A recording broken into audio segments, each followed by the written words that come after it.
This Power Rangers comic book review is created for and intended for an adult audience. By leaving a comment down below. Make sure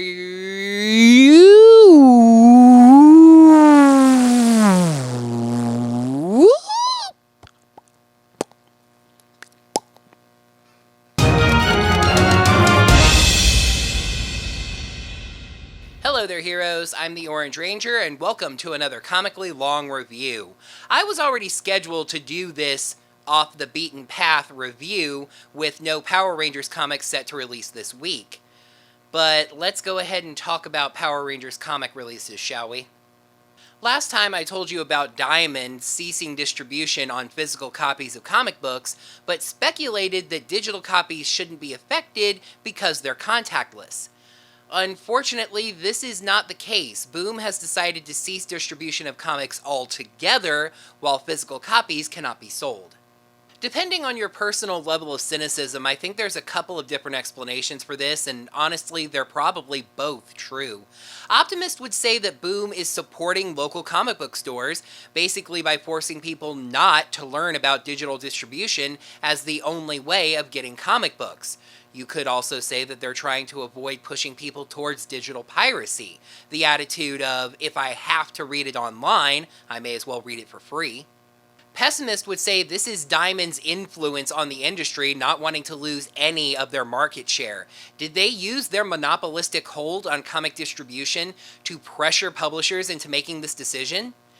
Either way you look at it, I understand this decision, but it couldn't have been timed any worse. The Turtles crossover and Go-Go Power Rangers were set to end in April, alongside Mighty Morphin Power Rangers' 50th issue. Now we get to wait for the world to return to normal to get those issues, as minor a problem as that is. But, as I said, that is not the path that we are on today. When I reviewed Masked Heroes Time Strikers, I said there was another book that I had picked up at Rangerstop that I would be reviewing. The magical girl genre is one that has always existed within the same neighborhood as Tokusatsu. The long-running Precure animated series has shared a block forever, basically, with Super Sentai and Kamen Rider, and most Power Rangers fans are at least aware of Sailor Moon. But why haven't those two genres crossed over more directly? Sure, we got Pretty Guardian Sailor Moon, the single-season live-action adaptation of the Sailor Moon anime, but why haven't we ever seen magical girls that are also Senshi? Let's see how that would look as I review Space Rangers Magical Space Cadet Squad issue number 1. I know this part of the video is already rather long and some of you may have tuned out already, but as I ask you to do the subscribe, etc., I do want to mention, especially subscribe. If you're not subscribed to this channel, I would greatly appreciate it if you would do so. When I look at my analytics, which is something it's recommended that YouTubers not do all that often, to be honest, I noticed that in this situation in the world right now, my views are up, my engagement is up and everything, but for some reason my subscriber base is just locked where it is. It just keeps going up and down in positive, negative numbers that seem to offset each other, and there's basically no growth there. Some people might say that views are a lot more important to a channel than subscribers, but for a content creator, subscribers is an important thing for confidence, because that's letting us know about people who like our channel so much that they want to know whenever a video gets posted and want to say that they're part of that community by subscribing. So I would really like to see that number rise. I honestly don't want to put a goal on it because it's been stuck where it is for so long, about 15,000 subscribers.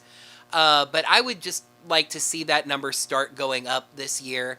So if you're not subscribed, I would really appreciate it if you'd subscribe to my channel, and make sure you set up your notifications, you ring the bell, and that way you find out whenever I post a brand new video. And if you would like to lend any direct financial support to the channel, you can check me out on Patreon or Ko-fi. Alright, let's get into this little manga Ranger Senshi thing.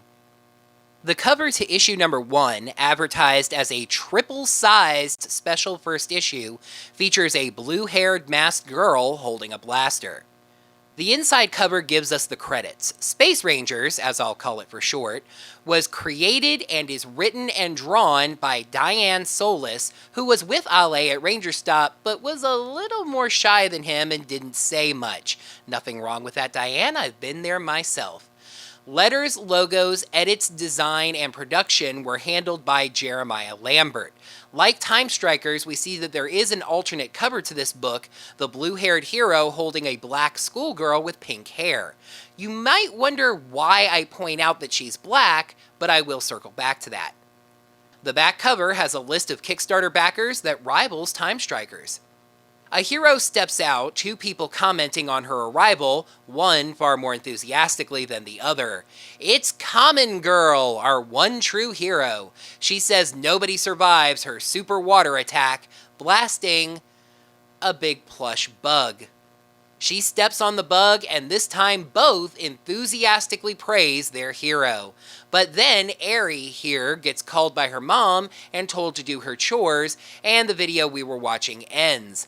A class has been watching this movie, most of them not terribly impressed. The teacher asks Priyanka, the girl with pigtails, what the heck that even was, making me wonder why they were watching it if this wasn't an assignment or something. She says superheroes inspire her, so she made a film with her friends Eri and a male friend, Shu. She insists that superheroes are real, so she wanted to tell the story of what superheroes can do. Okay, I actually want to go ahead and talk about this now and just get it out of the way. At the end of this book, there's a note from Diane, and she mentions, among other things, that she hopes that this book is an inspiration to several different groups of people, including people of color. However, the book's black and white art style means there is no indication that Priyanka is black besides the alternate cover, which is just a tiny little note on the inside cover unless that's the cover you ended up buying. This isn't exactly a critique because I don't think there's a good way to establish in the story that Priyanka is black.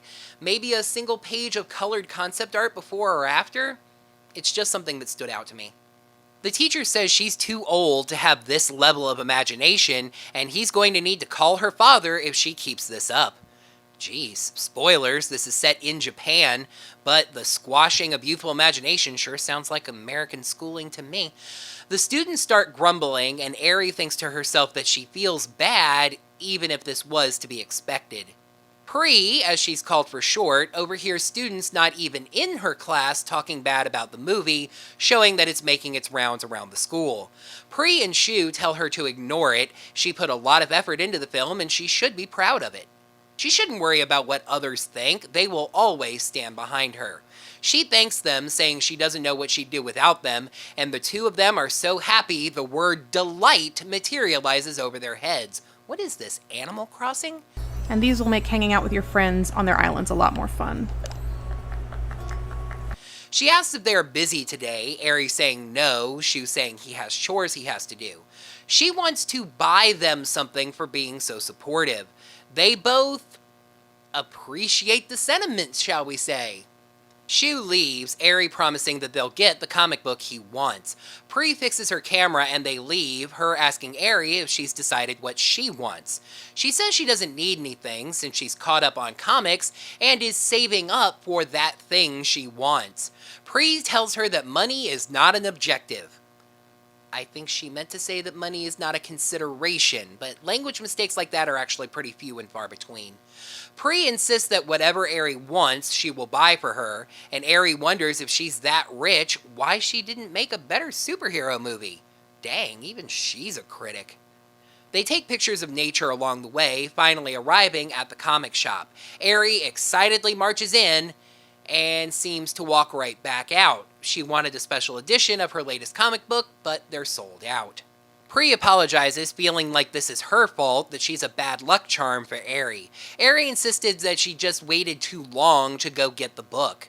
Pri asks if they can go to the park since she doesn't want to go home yet, and Eri agrees, but she's not sure what they're doing there. Pri asks Eri if she thinks she's weird for believing in superheroes. Eri freaks out internally, not sure what to say. She doesn't think Pri is weird, but she feels like if she just says no, Pri's not going to believe her. She needs a suave, reassuring response here. And she delivers one, saying, no, it's not weird, because how cool would it be if it was true? The universe is large and vast, and there are many mysteries. Why can't there be superheroes? Pri says she trusts Eri enough to reveal a secret. She believes in superheroes because her mother had superpowers. She would do tricks that made people think she was a goddess. But one day, she left her family without a trace, her family moving to Japan to not constantly be reminded of it. Pri says it's not something that she's sad about anymore, and the whole thing must seem pretty weird. I hate that I have to do this, but I know that I need to insert a warning at this point. One of the other major groups that the writer is hoping to inspire with this book are the LGBT, aka lesbian, gay, bisexual, and transgender. I have, unfortunately, very recent experience with the knowledge that not everyone in this fan base is supportive of that. I absolutely understand that there are certain religious upbringings and just personal beliefs that conflict with the LGBT lifestyle. I am not asking you to change what you believe. What I'm asking you to do is express a core tenet of Power Rangers: tolerance of diversity.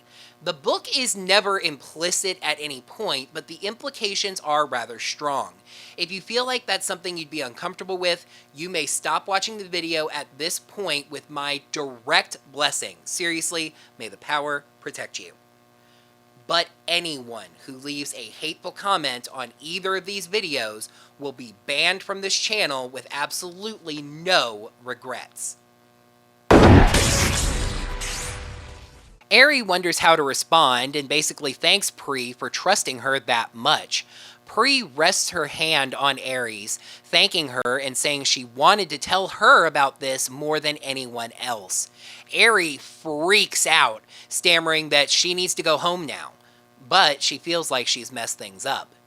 Eri feels very confused, but knows she got too nervous and messed things up. But then she hears Pri scream, running back and hoping that she just saw a bug or something. Instead, Pri has been approached by two bullies, hassling her for the sin of making them watch that terrible movie. Eri knows the bullies, Sanpei and Makiko. She can't hear them, but knows they aren't up to any good. Then another girl, Asuka, walks up. We get a classic case of confusion here, as Asuka basically tells her goons off for hassling Pri, but Eri can't hear the conversation, so she figures that Asuka is egging all of this on. Eri has confronted these bullies before, but they basically beat her up. But she knows Pri could be in real trouble, and that she needs to be like the heroes Pri idolizes. She runs up and punches one of the goons, they don't make it clear which is which, in the back. Asuka sees this as a completely unprovoked attack, challenging Eri. She insists that she doesn't want trouble, but it's too late. Eri raises her hand to defend herself, and a spray of water blasts out, knocking the three backwards. Eri sees this and screams. I guess this is Japan, so Asuka's response is not, OMG, you have powers, that's weird, what the heck? Just that she's really upset now. Eri insists that she has no idea what just happened, but Asuka says she might have gotten away with attacking Sanpei. Okay, so Sanpei's the guy, Makiko's the girl, check. But her, no way. Makiko hands her a friggin' baseball bat. Yeah, Asuka's really pissed off knowing Eri's a weakling, but ready to knock her out for that water thing. Eri says she can't die here because there's a brand new arcade in town, and knows that there is only one strategy for this fight. Run away! Run away! Run away! They run all the way back to Eri's house. Pri grabs Eri's hands and says she has superhero powers now. She spots a bracelet on Eri, saying it's just like the ones the Saturday morning superheroes wear. Eri has no clue where the bracelet came from, but Pri immediately asks her to try and transform. Eri tells her to keep it down, her mom might hear. But oops, too late. Her mom asks the two to come inside. Pri excitedly babbles that Eri is a superhero now, but Eri hushes her and they run to her room. But her mother spots the bracelet, seems to know what it is, and sighs. Eri tells Pri she can't just scream to everyone about this stuff. It'll draw a lot more attention to them and just get them made fun of all the more.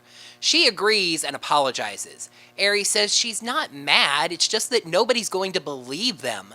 Also, apparently her mom has been through a lot, so she doesn't want to add anything to that. Eri tries to take the bracelet off, but all that happens is a coin pops out of it. Pri is chastened by what Eri said, having forgotten Eri's mom's struggles and knowing how talking too much about a superhero can be dangerous. She promises not to yell about it anymore, but does ask about the coin. Pri then immediately goes back on her promise, yelling about how the coin can help her transform, just like in anime. Pri thinks about the situation that led to Eri's powers and realizes she doesn't know the whole story. Why did Eri attack Sanpei? Eri says she was defending Pri, and Pri tells her how Asuka was actually stopping them. Eri is stunned to learn that the entire situation was kind of her fault, explaining how she couldn't hear them and thus didn't know what was going on. Pri then hugs her around the neck. Pri thanks her for saving her. Eri says she didn't actually save her, but Pri doesn't care, saying it was very brave of her, and in the end, the two of them are okay because of her actions. Eri looks at her bracelet, still feeling like she's not strong enough to be the type of hero Pri looks up to. Eri worries about what will happen at school the next day, but Pri says they'll be fine. Hey, if Asuka tries to get in her face again, Eri has powers now. She can take her straight down. Eri isn't so sure, worried about the level of faith Pri has in her.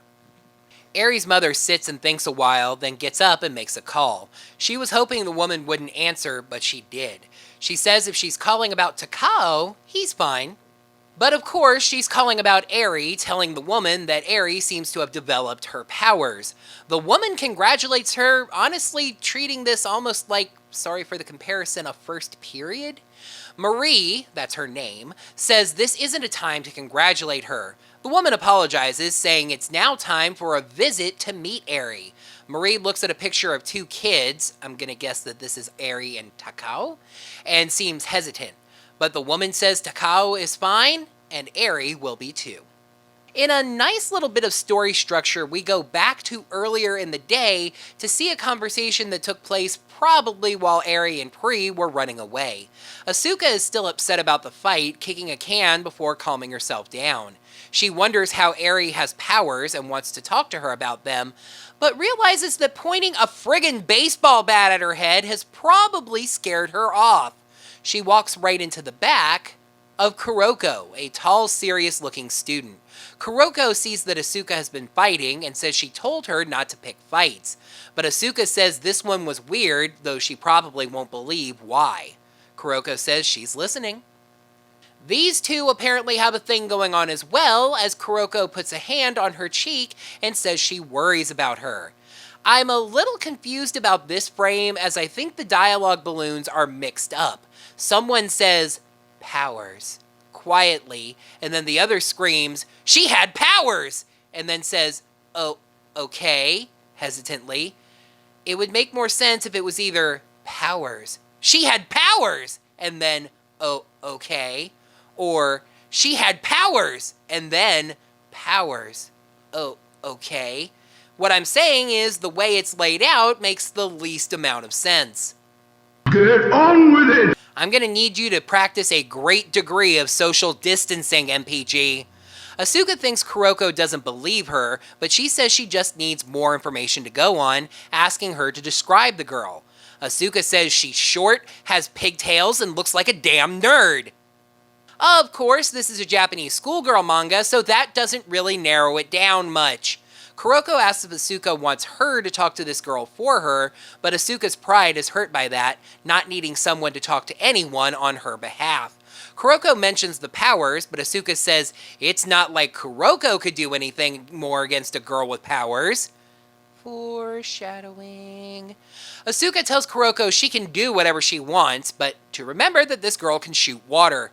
She leaves, crushing Kuroko's hopes that they could walk home together.